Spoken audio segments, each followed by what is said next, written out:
Ahoj, já vás vítám u mýho druhého videa. Tohle video se jmenuje Zimní líčení. Nevím, jestli je to teda úplně zimní, ale myslím si, že jo. Je to vlastně modrá bílá.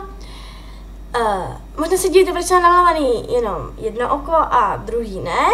Z toho důvodu byste možná vidět trošku ten rozdíl, abyste tak viděli, co máte čekat. Tak, teď začneme asi tím, co budeme potřebovat. Potřebujeme bílé a několik odstínů modrých stínů. Myslím, že je nejlepší mít nějakou paletu, jako mám třeba já. Jmenuje se Sweetheart. Tady. Ale nevím, od jaké je to značky. Chtěla jsem to k Vánocu. Je tady spousta barev. To bylo vidět, co to bude vidět. Jo. Bylo tady teda víc těch štítečků a těch, ale už nemám. Jak vidíte, nejvíc tady mám vypotřebovanou hnědou. Tady takhle. A béžovou tady nahoře. Že ty nejvíc používám. Tak, budeme potřebovat nejméně 3 odstíny modrý a bílou. Takže bílou. Tady tu bledě modrou, ale jenom trošičku. Potom takovouhle do tyrkysová, šťavnatou modrou. Takovou mořskou, bych skoro řekla. A potom tady tu trošku tmavší. Takže tam je aspoň trošku vidět rozdíl těch odstínů. Můžeme samozřejmě použít jakoukoliv. Tak, další věc, kterou budeme potřebovat, je make-up, primer nebo něco takového, aby stíny líp držely. Já vím, že make-up to zní trošku bláznivě, ale já když si fakt dám na ty oči make-up, tak mi to opravdu vodošlíp drží. A i se to líp nenáší. Nevím, je to bláznivý, možná mi to jenom připadá, ale když se dá jenom trošička, nebo klidně i víc, tak je to fakt dobrý. Další budeme potřebovat řasenku, jednu jakou, mám tady tu od Oriflameu, nebo od čeho, nebo Yes Rusher. A potom nějakou rtěnku, spíš hnědý barvy, nebo něčeho takového, spíš do hnědá. Já mám tady Miss Sporty odstín 24 a ještě ten make-up mám taky Miss Sporty odstín 1. Obě dvě tyhle věci jsem ukazovala v předchozím videu nákupy za září. Tak, tady mám takový náklad, abych viděla, co jsem si vůbec udělala. Takže tady bude bílá po celém oku, vlastně i trošku pod okem. Tady bude světlá modrá, tady tmavší modrá a tady bude taky dole takový menší proužek. To je hodně bledě modré. To se divíte za ten strašný nákres, ale jsem lepší obrázek na internetu fakt nenašla. Takže se omlouvám. Tak, asi už bychom mohli začít. Asi začnu tím, že si dám vlastně do gumičky. Přednej bych to asi vůbec nedala. Tak a začneme nanášení make-up. To bude teda trošičku díl, protože bychom měli počkat, až nám to zaschne. Jinak to bude trošku složitější. To vytekla nějaká hlušná voda, fuj. Tady to trošku vyteklo. Samo od sebe, fuj, voda. Takže na to druhý oko, když mi stojí.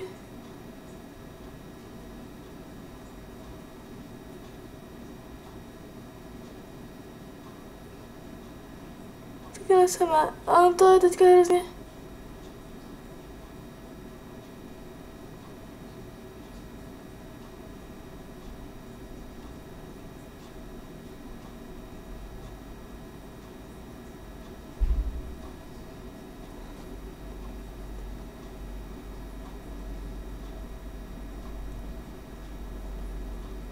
Skvěle nevím, o čem oku. Zde omlouvám tady to prodloužení, rychleji to nešla. Teď budeme chvilinku čekat, až se nám to trošičku usuší, zaschne to.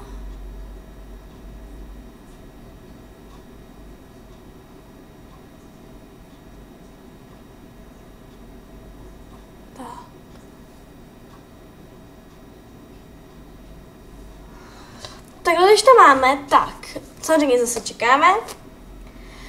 Mezitím si můžeme rovnou nanést tu hnědší rtinku.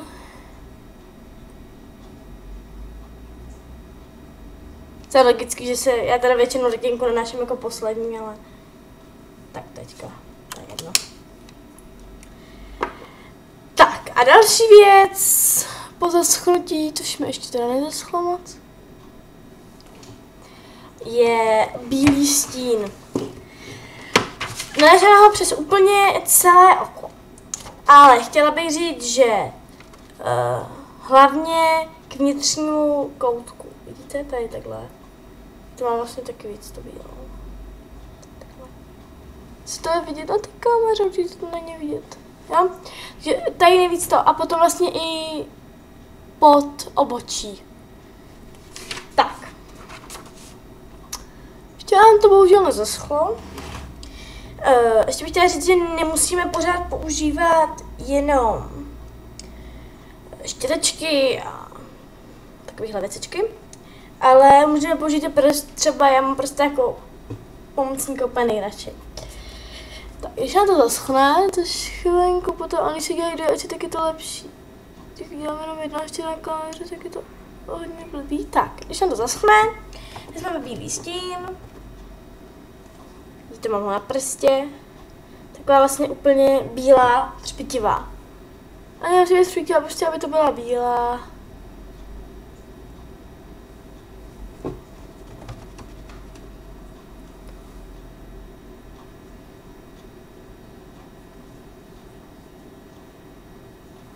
Jestli nanáším rozhodně teda na celý oko, je to vaše volba, třeba podle toho, kolik máte času, jakože není to líčení, rozhodně to třeba není líčení do školy.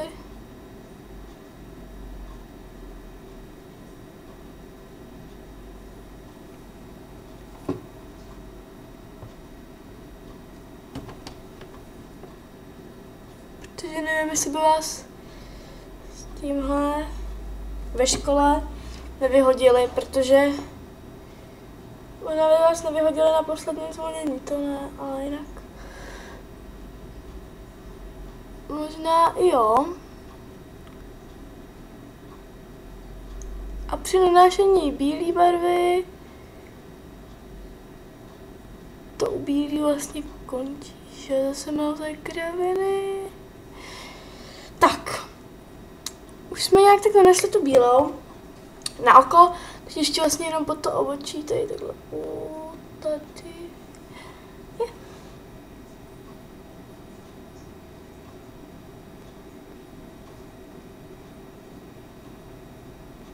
Tak. Bílá nějak jakž takž nanesená. Pak můžeme začít s tou tyrkysovou, to už si ale vezmu na štěteček, což bude ještě horší, protože jak to točím na kameru, na počítači, tak jsem to strašně špatně dělala a teďka to bude ještě horší s tím štětečkem. Ale uvidíme, jak to dopadne nakonec. Můžete začít uzavírat sázky, jaký strašně to bude. Protože to strašně teda bude. A prostě u vnitřního koutku úplně jednoduše nanášíme.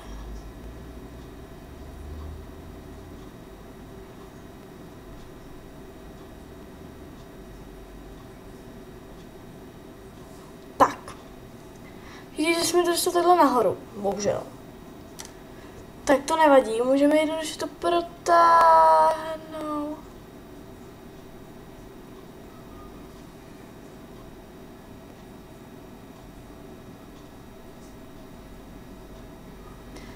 A pak tu modrou hlavně ztratíme v té bílé, aby jsme měli úplně udělanou hranici. Musíme ji trošičku ztratit, takže...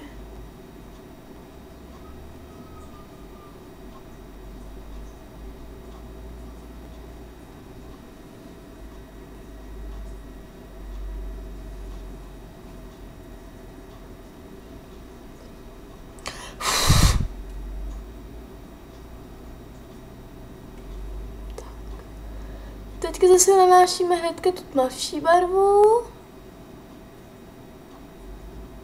Taky ji můžeme trošičku ztratit. Když máme hotovou tuhle část, otřeme se asi prsty, logicky trošku. Tak, když si otřeme prsty, tak můžeme začít znovu s bílou, kterou si dáme malinko pod oči. Jako jsem udělala tak přes celý. Jenom takhle. Jenom ve spod, ke spodnímu víčku na vnější okraj oka. A další využijeme, taky znovu očistíme štěteček, protože mi mám nějak málo. Tak a teď si vezmeme tu bledě modrou, jenom abych ji tak nějak ukázala. Takže bledě modrou a ta je tady.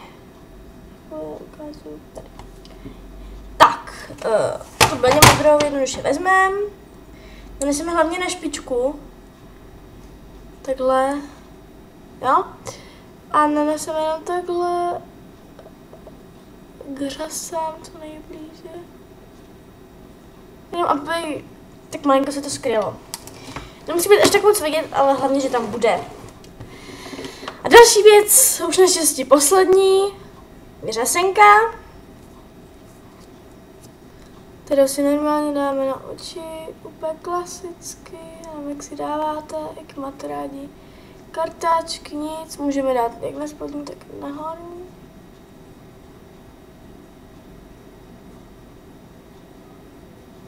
Tak. Když tohle máme, tak vezmeme, pokud jste nanesli teda rtěnku, když jsem říkala ještě před líčením, tak můžeme znova nanést rtěnku.